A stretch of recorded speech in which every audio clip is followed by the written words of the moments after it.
they don't see it as a compartmentalization. Namaste and welcome. We're doing the video finally on transparency, so this is a very good day to do it. We've been waiting because we had a few issues with transparency that we've been working with, and so in this path one has to be fully transparent.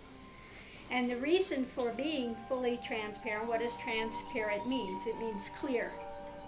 If you're going to reach the ground of being, you have to be clear, transparent. If there's anything that's remaining there, it creates that thread of ego, okay, which keeps the whole drama in place. So if we want to enter realization, we have to be willing to have all of the threads cut that keep all the drama in place, okay? Are you understanding this? Intellectually I understand fine. Intellectually you understand it fine. But at another level something slips by. On another level it slips by. Yeah. Yeah, one has to find, and I think that I will let Dharma speak to this a bit, because we had a transparency thing. And what kept the thread in place was the fear of not being able to support the family and losing one's professional demeanor in the midst of all of this. And there's nothing to be lost in the end. What one finds is it's life, it's the ground of being. And that when one can let go, what remains is whole and complete as it is. So how can it not benefit every area of life, including your professional area of life? Okay? Realization, realized beings can work in any avenue, okay, and be of benefit to humanity. Okay? This is what happened with Siddhananda. With Siddhananda, she's hospice, works for hospice. Yeah. And it was also that same thing, well, maybe if I'm, if I let go of this, if I allow that last thread to be cut, then I won't be able to take care of my son. Okay, I'm going to lose my job. I won't be able to think. I won't be able to carry forward. I won't be able to, remember what I need to do in my job. But it was a total fallacy.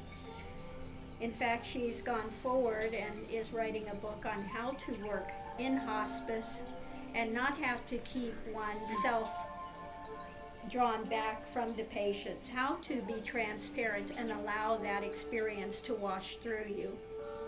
Okay? And so she's been able to develop a closeness with them. And there's a trust there, and they're able to relax into that experience of that death experience when she's around much easier than with other people. They give her the tough cases, okay?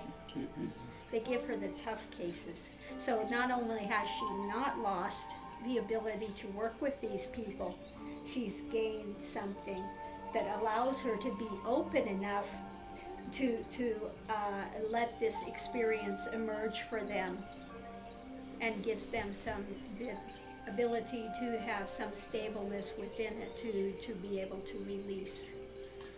How does this transparency manifest then in the workplace? How does transparency manifest in the workplace? Yes. Where you go in your workplace, I mean, you're not going to be, of course, divulging your whole background. That's not what's meant with that. When you're talking about being transparent in the path, is just not to cling to this stuff that keeps some sort of a divisionary in place, okay? In your workplace, you have to have honesty, you have to have integrity, okay? Mm-hmm. Doesn't mean you walk in the door and say, oh, I'm with a guru and I'm this and I'm that. That's not what I was meaning. I'm not talking about regurgitating what's going on, okay? I'm just talking about you be open. If they're asking you a question, answer them honestly. Okay? If they ask you, you're with a guru, whatever, then you say yes. You just be honest in what you're doing. Nothing to hold back. Okay? Be yourself. Okay? Be transparent. Be what you are. There's no facade and mask you need to put on in your workplace. Okay? Be transparent as to what you are. Okay? So I'm going to let Dharma speak a bit about what was going on yesterday after we finished the Diksha, when I asked him to please go back and read the Vivek Chudamani so the mind doesn't reroute. And what happened with that. So this, I will leave this as part 1, so I'm going to stop and restart it again so we can go part 2 because we're limited on time and I don't want to cut this short. Okay, so we'll go on to part 2 in just a moment.